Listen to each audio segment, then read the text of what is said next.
Title: This 151-m waterfront skyscraper is collapsing. 133 families forced to evacuate. Effects: urgent thudding bass drop. The sound of creaking concrete and drilling instruments.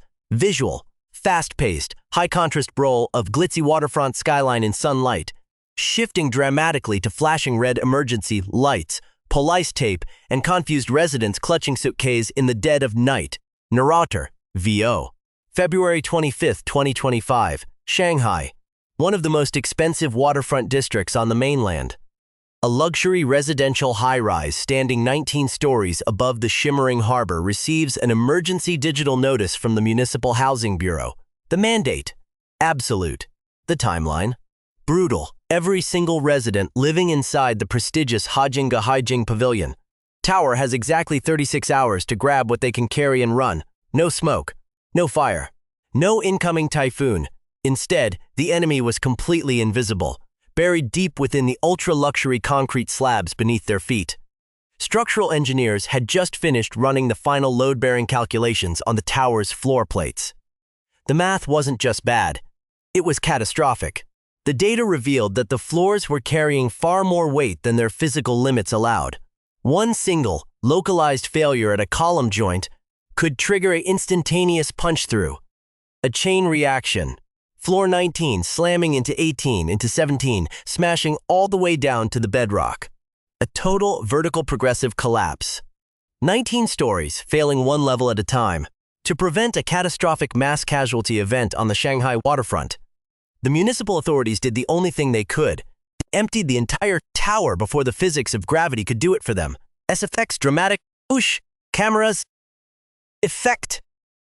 To understand how a premier, multi-million-dollar residential landmark ends up as an empty, high-stakes hazard zone, you have to look backward. Nearly 50 years ago, long before the modern hyper-dense megatowers conquered the Pudong skyline, Haijing Pavilion was the ultimate symbol of coastal prestige. Erected in the late 1970s during an early wave of premium municipal development, this 19-story reinforced concrete tower held a monopoly on the harbor views. On one side, open ocean water.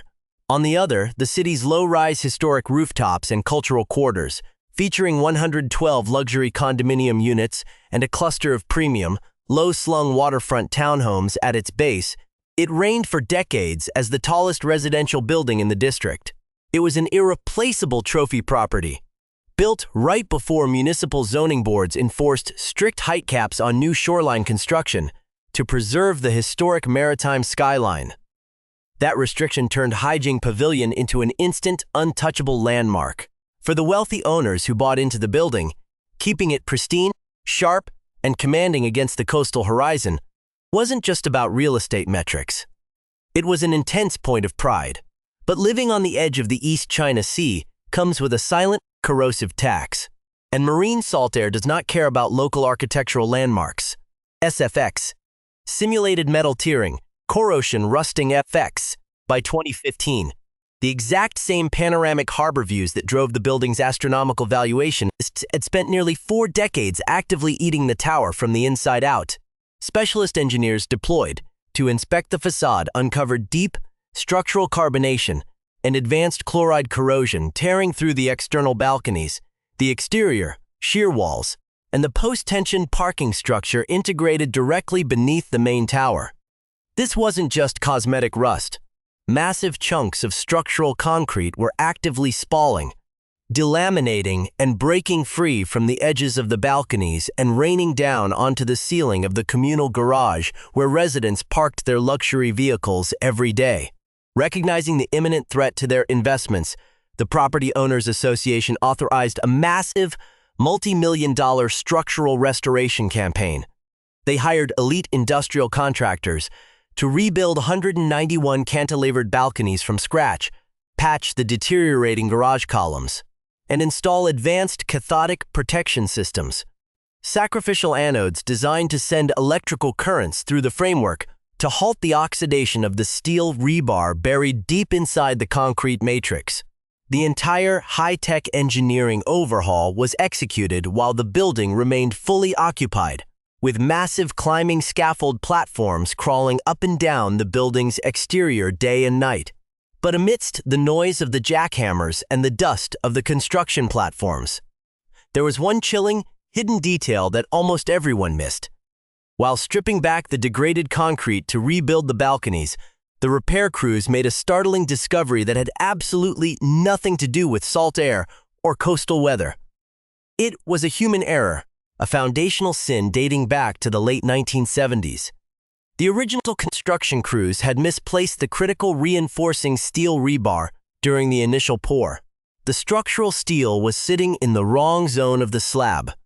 This meant the cantilevered balconies had been structurally deficient, operating under a dangerously low safety factor from the exact day the building opened.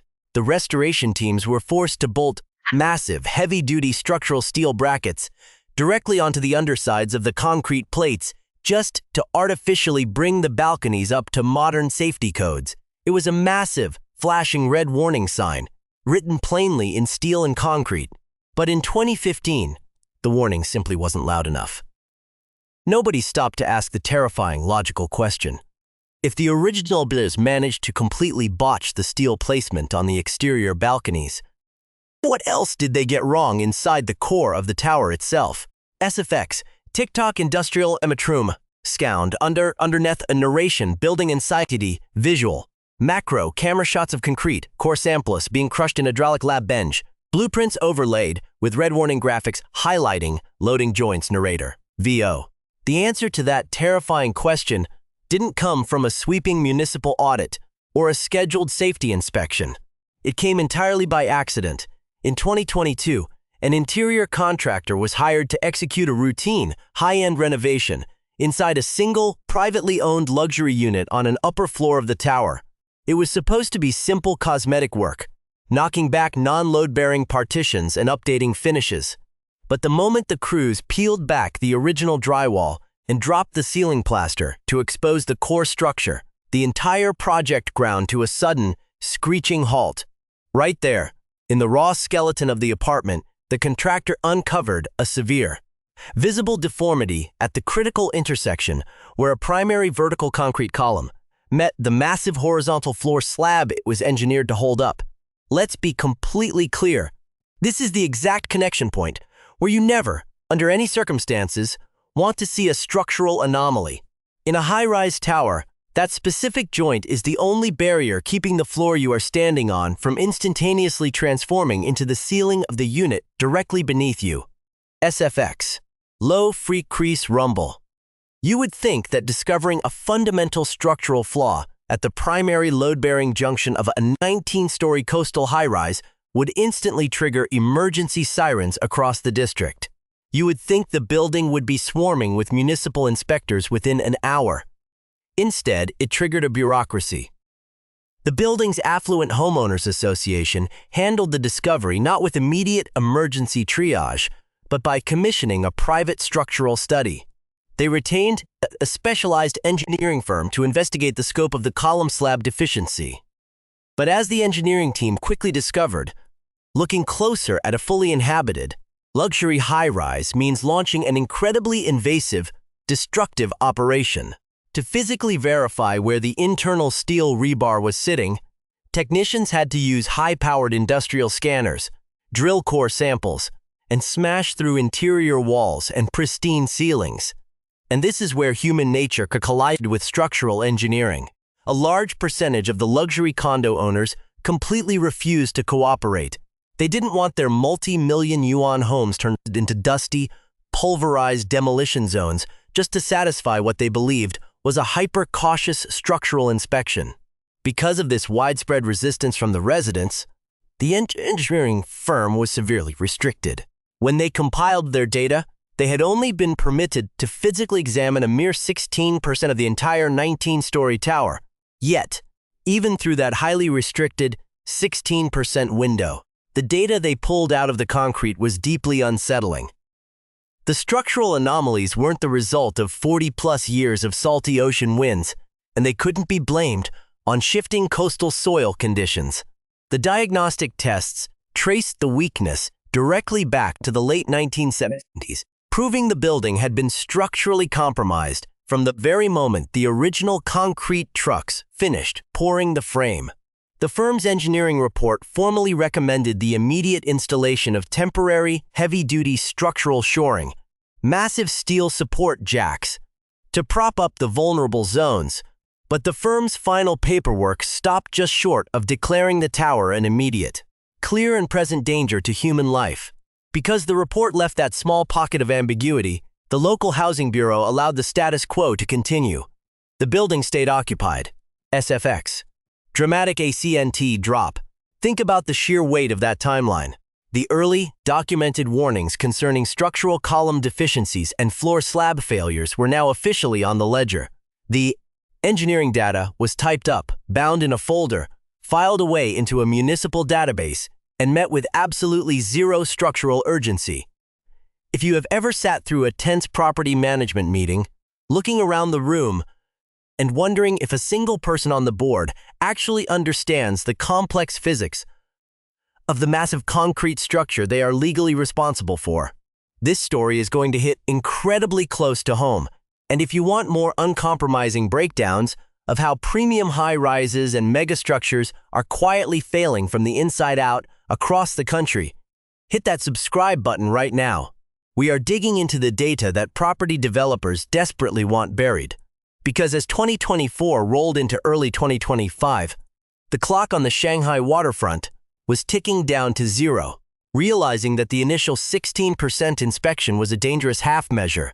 A second, far more authoritative, elite structural engineering institution was brought in to finish the diagnostic job that the first firm could not complete. This time, there were no compromises, no residents blocking access. Backed by stricter regulatory pressure, this elite engineering team executed a comprehensive, full-scale structural assessment of every single floor plate throughout the entire 19-story tower. They deployed advanced ultrasound scanners, calculated the exact dead weight of the structural concrete volumes, measured micromillimeter slab settlement, and mapped the misplaced internal reinforcing steel down to the millimeter. What they found instantly transformed a slow-burning, bureaucratic worry into a full-blown municipal emergency. On February 25th, D25, the engineering institution bypassed standard property management channels and delivered a blunt, terrifying letter directly to the association board and the municipal emergency services. The conclusion was written in cold, unyielding engineering terms. The tower was no longer structurally safe to support human habitation. The margin of safety had completely evaporated. SFX, tense synth drone underneath narration, intertelpted by sharp industrial clangs visual, high-speed archival clip montage of extreme in structural failure analysis. Design diagrams outline punching shear forces metamorphosing from blue safe zone to flashing blinding red failure modes narrator VO. Pay close attention to this next part, because it explains exactly why this tower became an immediate threat to the entire waterfront skyline. The fatal flaw of Haijing Pavilion wasn't a slow deterioration of the concrete or a sudden shift in the harbor bedrock. It was the fundamental architectural system chosen by the builders back in the late 1970s. The high-rise was built using what structural engineers call a flat plate system.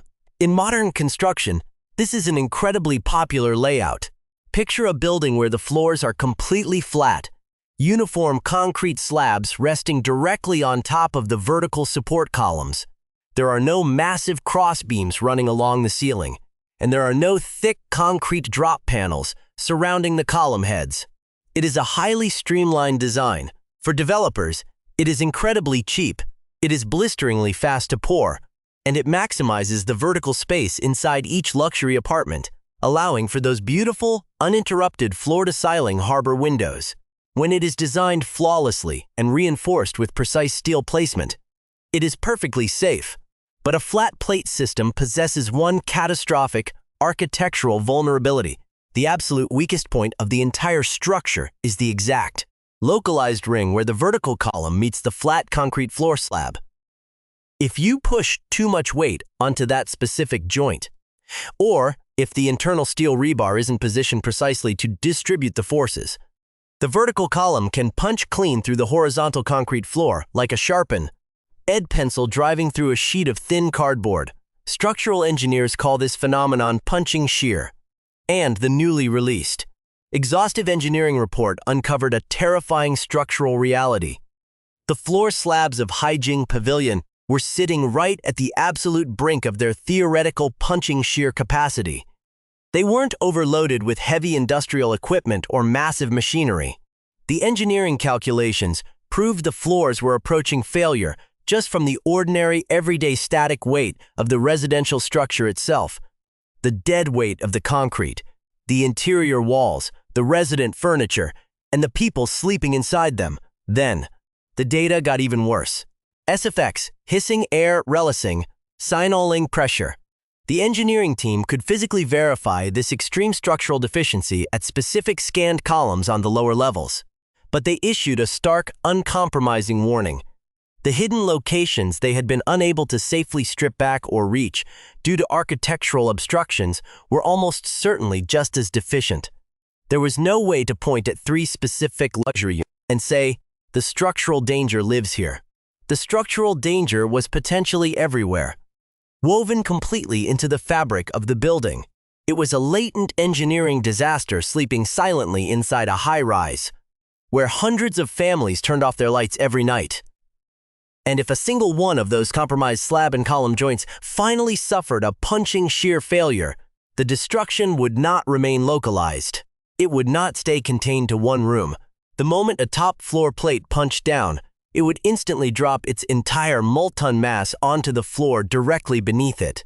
That lower floor, already strained to its absolute structural limit, would instantly buckle under the sudden dynamic impact, overloading the next column joint, and the next, and the next. The engineers used a specific technical term in their warning letter that should make anyone's stomach drop: progressive collapse, an unstoppable vertical implosion, failing one level at a time, tearing down through 19 stories all the way to the foundation.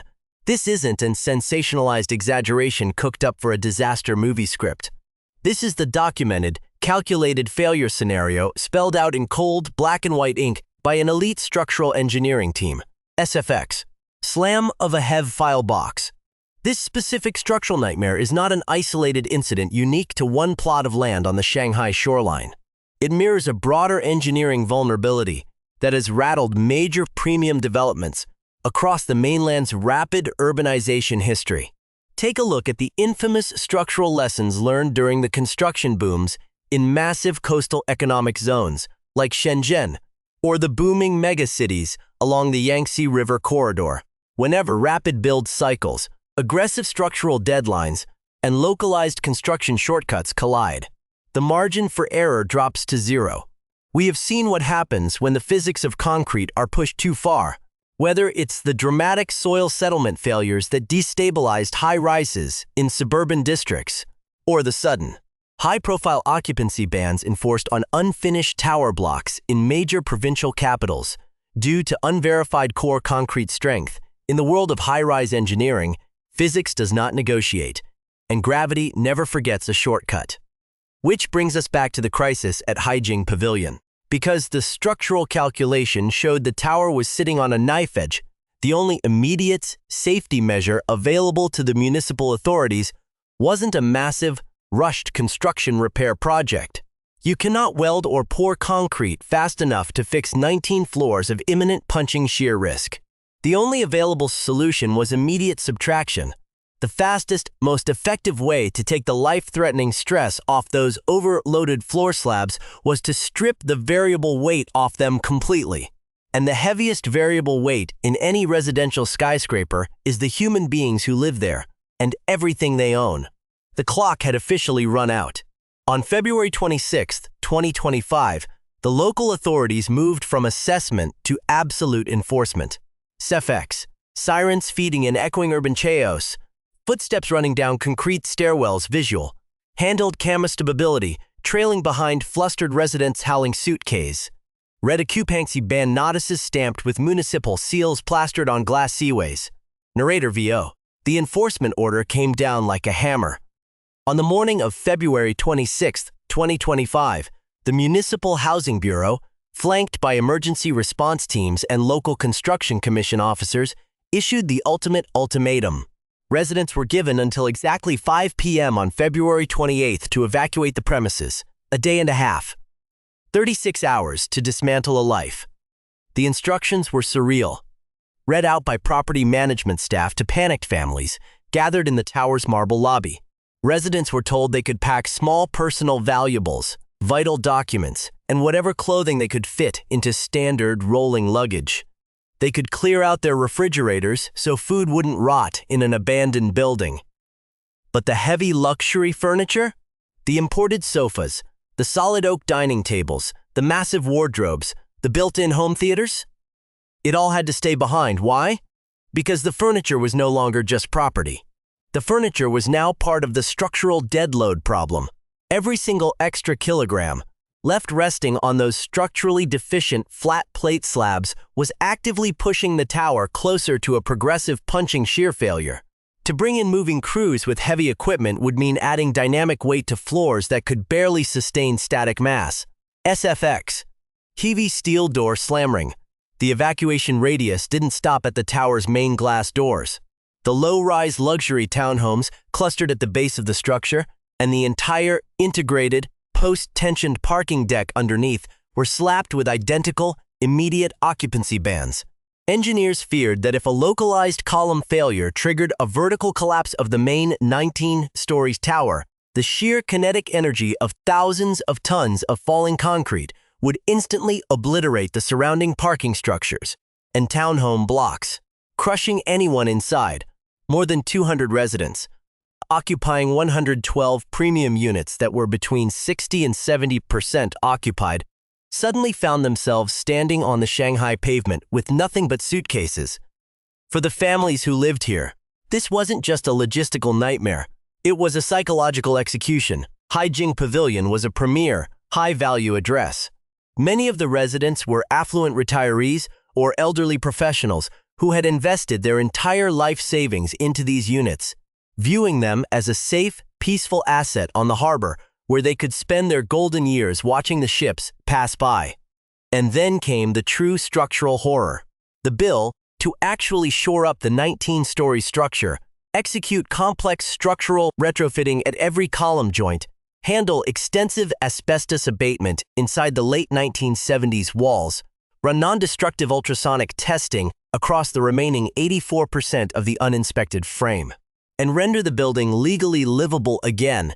Engineering consultants dropped a devastating estimate, $151 million, or over 1 billion Chinese yuan, spread that astronomical repair bill across the 112 condominium units and the base townhomes, and the mathematical reality was crushing. Individual property owners were facing emergency structural assessments that topped $1 million to $1.5 million per household. SFX.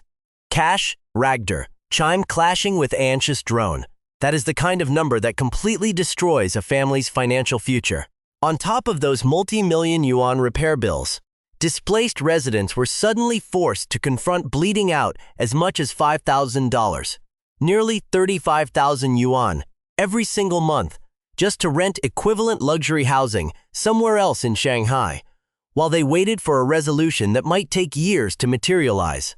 Many of these owners had purchased their homes for millions of yuan up front. Some had liquidated their entire investment portfolios just for that unblocked harbor view. If this were a standard property issue, the Homeowners Association might have leaned heavily on their commercial property insurance policies to absorb the shock. But the insurance payout never arrived. The primary insurance policies carried by the management company were structurally ring-fenced. They were designed to respond to sudden external disasters, like a catastrophic typhoon, an explosion, or an external fire. They did not cover foundational construction defects dating back 50 years, nor did they cover systemic engineering failure due to long-term structural deficiencies. The claims were denied across the board. The entire $151 million repair bill landed squarely, brutally, on the individual shoulders of the people who live there, with absolutely no municipal safety net beneath them. For a significant number of the older owners, the financial assessment required to fix the building's hidden skeleton was actually higher than the entire market value of the apartment itself. Think about the impossible, ruinous choice that creates. Do you pay $1 million engineering bill to repair a structural shell you've already been forcibly evacuated from? Do you try to sell a structurally compromised, banned high-rise at a fire sale price to speculative cash buyers? If you can even find a single person willing to buy into a collapsing concrete street frame? Or do you simply walk away from everything you've built, defaulting on your asset and accepting total financial ruin? The destruction of Haijing Pavilion wasn't just financial. It was deeply human. Lawyers representing the displaced residents filed emergency briefs describing the ongoing damage as entirely irreparable. And they meant it in a way that goes far beyond bank accounts and real estate valuations. Because the tower had been an established community for decades, a massive portion of the residents were elderly. Over the years, they had built quiet, highly localized networks of survival inside those 19 floors. The neighbor down the hall, who checked in every morning to verify an elderly widow had taken her medication. The friend 2 floors up, who drove neighbors to medical appointments across Shanghai. The familiar faces meeting daily in the harbor garden. Within 48 hours, the evacuation order scattered that entire social ecosystem across the metropolitan area. You can calculate the exact cost of pouring new concrete or reinforcing column joints. You cannot put a price tag on the sudden violent erasure of a community. Cessifex, distant polisiren, gavel strike. As the shock turned into blinding anger, the residents began demanding answers. How did a luxury landmark on the Shanghai waterfront get pushed to the absolute brink of total collapse without anyone raising the alarm sooner? The lawyers weren't far behind. An affluent group of owners banded together to launch a massive lawsuit against the Property Management Board and the Homeowners Association leadership. The legal filings allege systemic fraud, gross negligence, and a severe breach of fiduciary duty. The plaintiffs claimed that the individuals running the building's operations had known about deep, destabilizing structural concerns long before the February 2025 evacuation order went out and deliberately failed to lay out the data plainly to the co-owners to avoid crashing property values. A light law firm stepped in, opening massive class action investigations to determine whether decades of deferred maintenance, cheap patch jobs, and hidden management decisions had actively exacerbated the punching shear risk. Remember, the trail of physical warning signs didn't start in 2025. It ran all the way back to the misplaced structural steel discovered during the 2015 balcony restorations, and the severely deformed column joint uncovered by an anonymous contractor in 2022. None of this dropped out of a clear blue sky. The data was there. The warnings were real. The building was screaming in the language of microcracks and spalling concrete for over a decade, but the system kept the truth muffled. Meanwhile, the townhome owners at the base of the tower launched a separate, high-stakes legal offensive against the municipal authorities. They filed a federal-level administrative lawsuit, arguing that the sudden evacuation order completely trampled their property rights. They claimed they received no proper written advance notice, no formal administrative hearings, and no legal avenue to push back before being ordered out of their homes under threat of force. Furthermore, they fiercely disputed the underlying engineering models. Their independent engineering consultants argued that the low-rise townhomes were structurally independent and not tied to the main tower's frame in a way that justified an emergency evacuation. And they claimed there was zero concrete proof that a punching shear failure in the tower would pull the entire garage deck down. Whether those townhome owners are structurally correct is a question that will take years for a specialized court to parse out. But the sheer volume of lawsuits tells you everything you need to know about how completely trust had dissolved on the waterfront. When the very citizens supposedly being protected by an emergency evacuation turn around and sue the municipal authorities doing the protecting, the system has completely broken down. And running underneath all of the legal crossfire was a much simpler, deeply biting human complaint from the families of Haijing Pavilion. They felt like they were the absolute last to know. Dramatic, slowing industrial drone, giving a sense of a massive, cold truth visual. Camera pans, slowly up the completely, Dark facade of Haijing Pavilion at night. Window are pitch black. The contrast with the glowing Shanghai skyscrapers next it is stark. Narrator VO. Displaced families standing on the harbor pavements told investigative reporters that they learned the most critical structural facts about their own living rooms from late-night television news broadcasts and leaked municipal design blueprints uploaded to social media. Not from the property management NT company that owed them a straight answer. A local financial newspaper later reported that reconstructing the full engineering timeline of the tower required piecing together thousands of pages of restricted structural records, pulled one official information request at a time from deep within the city archives. For a 19-story tower whose fatal flaw was buried deep inside layers of dense concrete, there is a dark, tragic irony in how much of the administrative paperwork stayed hidden away from the public eye for decades. But the real story unfolding on the Shanghai waterfront isn't about one single, compromised luxury tower. Haijing Pavilion is not an isolated design anomaly, nor is it a freak structural accident. When a senior structural engineering consultant from the China Academy of Building Research reviewed the full load-bearing diagnostics of the tower, he didn't call it a unique failure. He called it a textbook example of a silent epidemic. SFX, low-wave rumble. Across the major economic zones of the mainland, there are thousands of flat-plate reinforced concrete towers built during the exact same rapid urban expansion eras that share this identical, built-in vulnerability at the slab and column joint. Most of these high-rises went up during the massive development surges between the late 1960s and the late 1990s, when the flat plate system became the go-to layout to build dense residential blocks at breakneck speeds. The trouble is, during those frantic build decades, localized building regulations and materials testing protocols hadn't yet caught up to what structural engineers thoroughly understand today. A massive number of these vintage concrete towers were underdesigned even by the relaxed standards of their own era. And as structural experts warn with absolute certainty, punching shear is a completely unforgiving failure mode. Unlike a shifting foundation or a settling shear wall, a punching shear failure does not give you a long, creaking, theatrical warning. It doesn't give the residents months of loud, popping sounds or visible, structural bowing to let them know it's time to pack their bags. The molecular bond of the concrete joint holds under the immense stress right up until the exact microsecond it doesn't. And when it lets go, the collapse is near instantaneous. So when you look at the darkened, empty shell of Haijing Pavilion standing silent against the Shanghai skyline, you aren't looking at one unlucky piece of real estate on the harbor. You are looking at a preview. SFX. Urgent beat intensifies. This is what happens when aggressive salt air corrosion, decades of deferred structural maintenance, an underfunded property management association, and original construction shortcuts from 50 years ago all converge in a single geographic coordinate.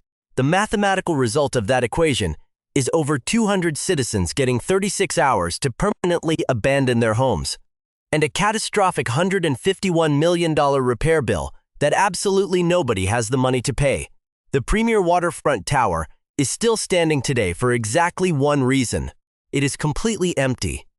The municipal authorities realized that the only guaranteed way to keep the building from experiencing a progressive vertical collapse was to ensure that not a single human being and not a single piece of heavy residential furniture was inside the structure when gravity finally won the battle. The weight had to be subtracted to keep the columns from driving through the floors.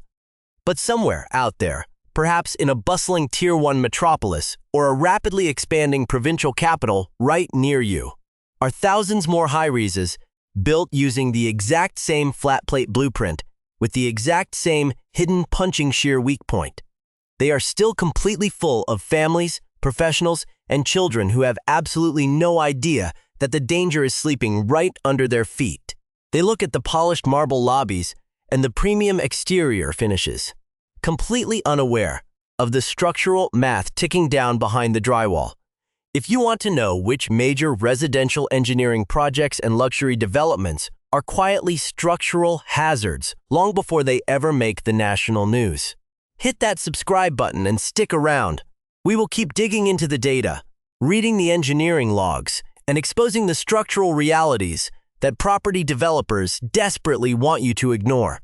Stay vigilant, and we will see you in the next breakdown.